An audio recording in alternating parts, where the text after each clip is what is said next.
What's up, folks? I'm Bhargav and you're watching Odapon. In this video, I'll be showing you what gears we use for our musical needs in terms of compositions, recordings, and productions, and also would guide you through the process of what equipments you can use for your musical needs as well. I'll provide the links to all of these equipments in the description below. Do let us know in the comments which ones you like the most or would like to try. Let's roll the intro.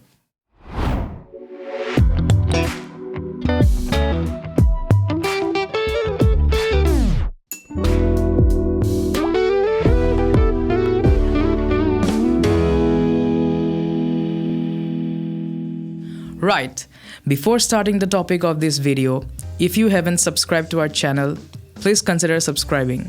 We post videos related to gears, music production, original songs, cover songs, vlogs, and more. Based on a poll that we put up on our Instagram story, we made a video of our YouTube setup on our previous video.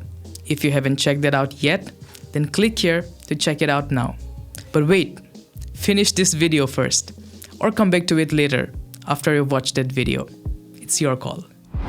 Right, so first up, some of the essentials that you need to focus on.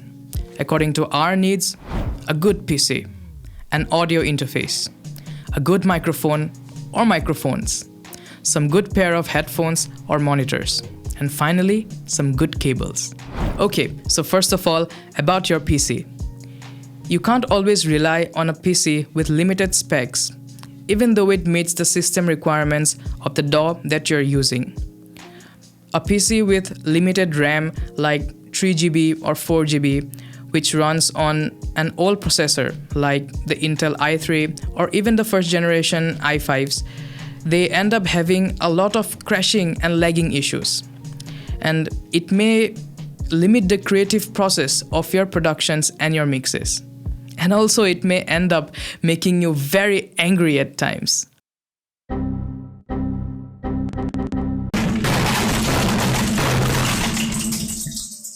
But yeah, if you are a beginner who have just started learning music production, you can still learn on the PC or the laptop that you already have. When we started, we had this Asus PC, which had some limited specs, but I can say that it did pretty well for a while. But in the meantime, have a goal and a time frame and start saving up to build a better PC later. Anyway, just to give you a rough idea, the PC that we currently work on is custom built according to our needs. It runs on Windows 10 powered by AMD Ryzen 5 with 32 gigs of RAM. It has an SSD of 500GB and has a graphics card of 4GB NVIDIA GTX 1650 Super.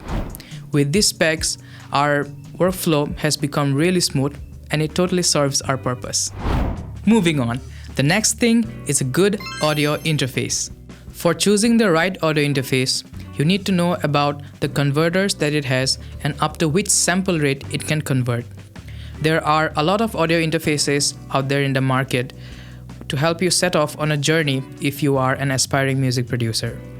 There are interfaces like the Scarlett, the PreSonus, Audient, and many other options from which you can choose. But just make sure that it has at least 2 inputs. I'll tell you the reason in a bit. So what you're seeing here is the PreSonus AudioBox USB 96 audio interface. This is the first audio interface that we bought and is a pretty good audio interface on a budget. It has 2 inputs like I mentioned earlier and also has 2 outputs. It comes equipped with a 48-volt phantom power, which is a prime necessity if you record through a condenser microphone. It converts your audio inputs at 24-bit resolution and up to 96 kHz of sampling rate, which generally meets the industry standards. By the way, like I told you, you should have at least 2 inputs in your audio interface. It is because of the reason that you can record your audio in 2 channels. You can record your vocals in one channel and can record your guitar or any other instrument that you play on the other.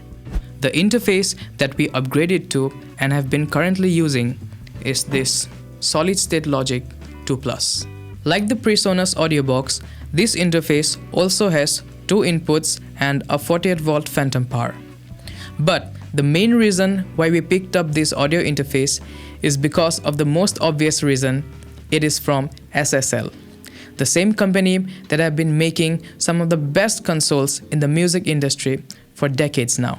Secondly, the converters of this audio interface are much better, cleaner, and has a much lower noise floor than the PreSonus audio box that I was talking about a while ago.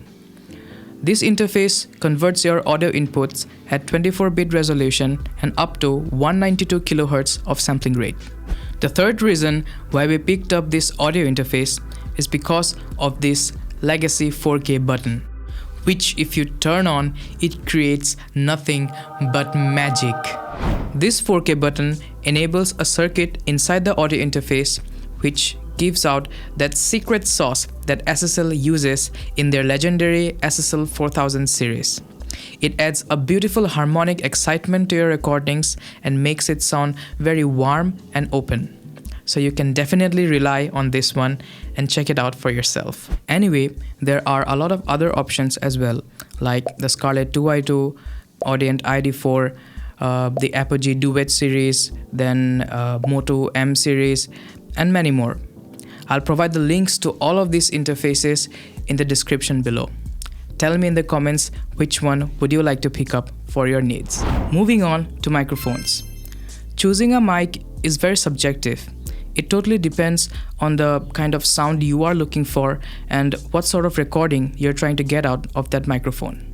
For many aspiring musicians, even USB microphones and some lavalier microphones can suffice their needs. But I'll not talk about those microphones in this video. I'd just like to tell you that if you make original music, then you should first consider buying a good condenser microphone with a cardioid polar pattern. Condenser cardioid microphones captures the audio from the direct front source. The sides are quieter and the rear are greatly rejected.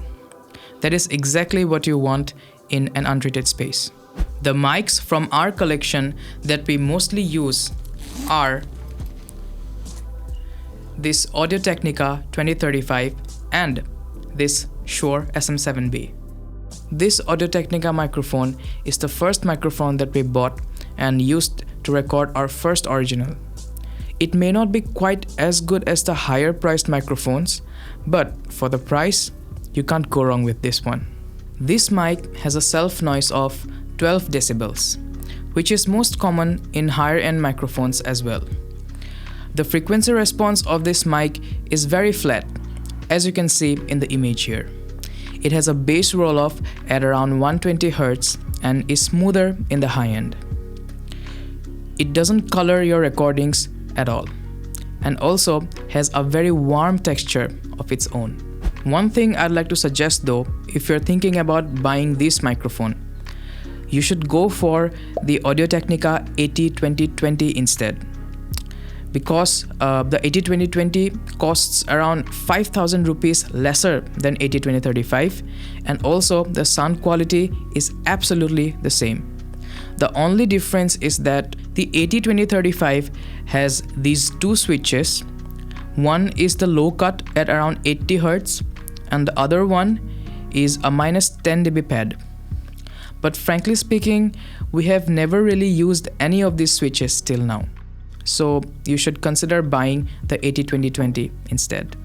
The other microphone that we mostly use is this Shure SM7B.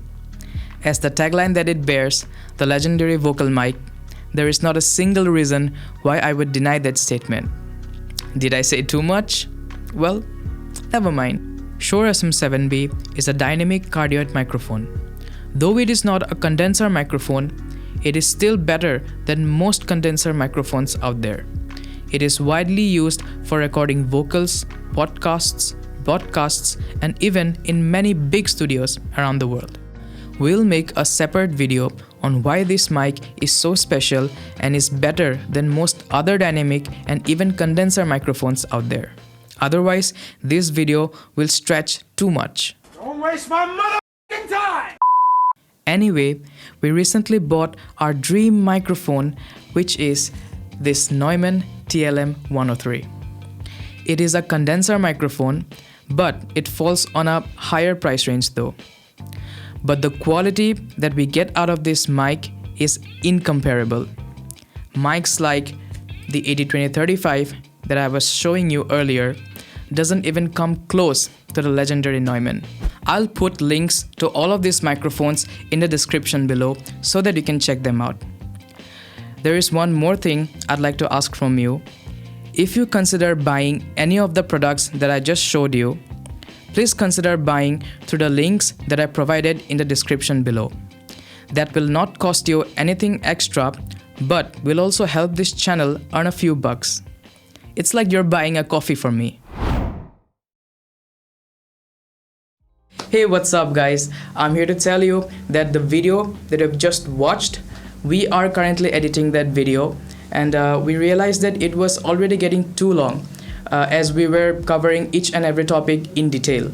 So we thought, rather than brainstorming you with so much of information in just a single video, we decided to split this video up into two parts.